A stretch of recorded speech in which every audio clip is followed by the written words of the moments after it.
Well, ladies and gentlemen, we are starting to continue, I should say, to go down the rabbit hole that is Sweet Baby Inc. and all of the companies that are involved in the original Gamergate as well as the current Gamergate 2.0 that's happening, that everybody and their mother's trying to deny that's happening, and yet all of these media journalists are doing exactly what caused Gamergate 1.0 to happen. Well, now we have a new article that says U.S. government-funded nonprofit Take This responds to Sweet Baby Inc. backlash by calling on the video game industry and says to clearly and unequivocally denounce Gamergate. We're asking for games to acknowledge that we exist and that we love games. Why not just have a separate game? Have separate but equal games.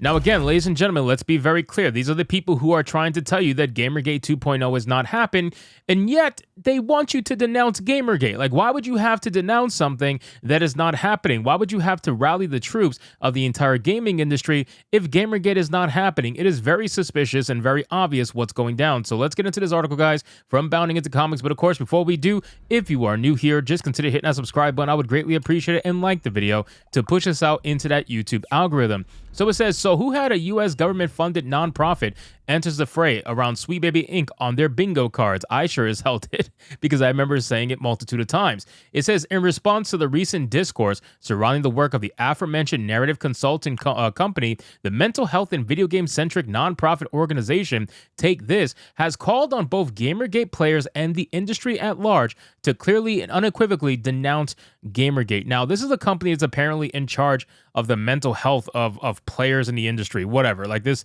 it completely looks like fake jobs to me, of course, but I mean, most of these things that are funded by DEI money are fake jobs. Nobody really needs them. They are just surplus money that's being spent on ESG to fund these companies and fund these organizations. Let's be very clear. But ultimately, I find it hilarious that, again, these are the people that are in my comments, right, on their bot accounts. These are the people who are in your Twitter comments. These are the people trying to say Gamergate's not real, and yet they want you to denounce Gamergate. It just seems very odd to me. It says a 501c3 nonprofit founded in 2014, Take This describes itself as a mental health organization providing comprehensive resources, support, and consultation tailored for the unique needs of the game development community.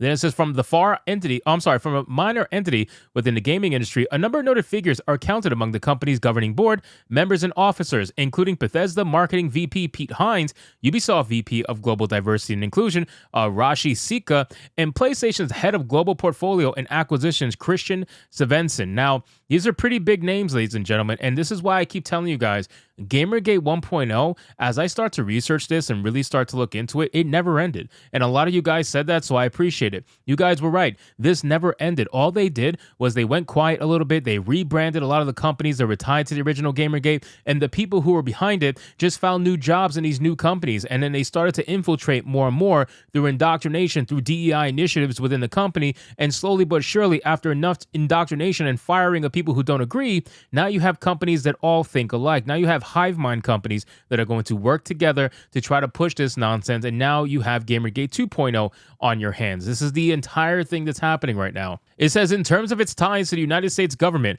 per a public disclaimer on their various white papers, their work is funded as part of an official Department of Homeland Security research project known as Disrupting Video Games-Based Radicalization Through Collaborative Cross-Sector Networks. This joint project from the Center of Terrorism, Extremism, and Counterterrorism, Take This, an anti-disinformation AI developer, logically seek to develop a shared framework for understanding extremism in games. Now, I covered this in Hypnocast, where I was talking about how the FBI and the DHG, all these Department of Justice, all these guys are actively investigating gamers right now, that apparently by June of this year in 2024, they're going to come up with an initiative that's going to have developers and studios able to report players simply for violating their terms of service. That's going to get you warranted to be investigated as a domestic terrorist. Yes, ladies and gentlemen, my video probably just got shadow banned by saying that, so make sure you guys like this video. But yes, I didn't do a video on that yet. I did it on Hypnocast. I got to do a video on it. But this is just another example of it. These companies, this specific company,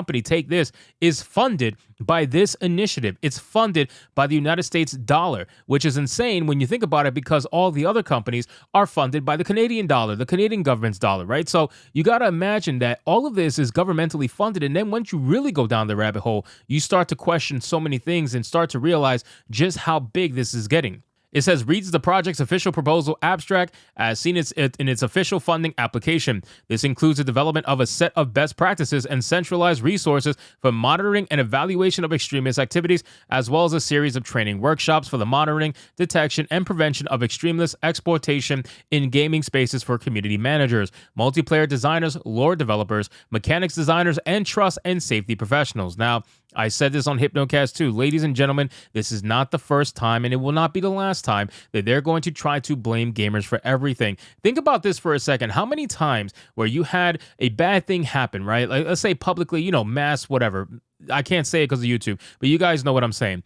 Anytime this happens, what's the first thing they always blame? They always say gaming, right? They always try to say, oh yeah, he was an avid gamer. He played games like Call of Duty and Grand Theft Auto, so that must be it. They've been doing this for decades, ladies and gentlemen. They've been doing this since all the way back in the 80s, all the way back in the 90s. Like, they've been doing this for a long, long time because they use it as a crutch. They hate gamers. They really do. And they now are trying to say that extremist activity is being fostered in gaming. It says, in addition, this project will provide a first-of-its-kind collaborative structure for public-private partnerships on preventing and mitigating games-based extremism. It adds, taken together, this project will simultaneously improve counter-extremism collaboration in the video game industry while also providing substantial capacity building within and across developers.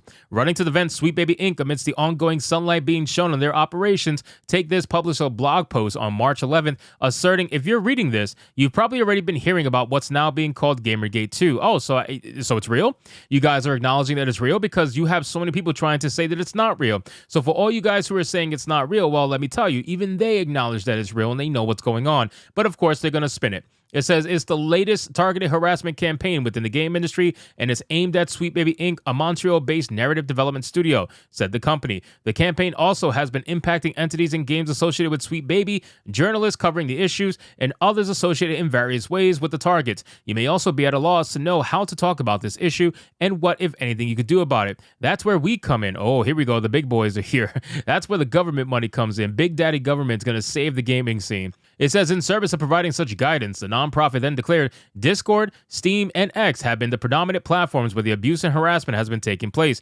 In these spaces, lists of game studios, companies, and associated organizations are being circulated for targeting by members of the mob. They historically inform their readers. Large-scale harassment campaigns like this fuel and are fueled by political events. A political rhetoric heats up ahead of the U.S. presidential election later this year. This kind of online activity is going to ramp up, and it's important to understand that these phenomena are interrelated. Now, let me make something very clear, okay? This is hilarious, right? This is what they do. The left is a pro at doing this, right? They love to accuse their enemies of exactly what they do. And the reason why they do this is because that way they can claim innocence in the public eye and innocence in front of people who are too ignorant to realize the truth. The funny thing is they're trying to say that this is a political hit. This is not a political hit, ladies and gentlemen. This has never anything to do with politics. The only people that ever bring up politics are the ones who are defending Sweet Baby Inc. They're the only ones. They literally have Trump derangement syndrome. That's all they want to talk about. They want to make this into politics.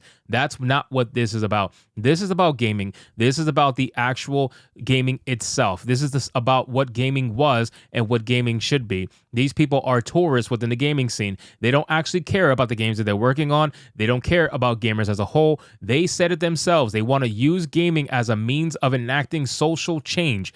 Now, you tell me who's talking about politics at that point. You're the ones that want to make this political. So now you're accusing us of making it political. It has nothing to do with politics until you mention politics. So you're going to call it a political rhetoric, but ultimately we know exactly what you're doing because that is what you're doing. You're making this into a political rhetoric. You're trying to call it an alt-right conspiracy theory. Now you're admitting it's real. So now it's not a conspiracy theory. Now it's a targeted harassment alt-right campaign. It's ridiculous, man. So anyway, guys, thank you so much for watching this video.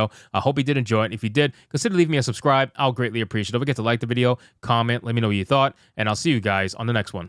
Hypnotic out. Okay. I will liked. All right. Sometimes.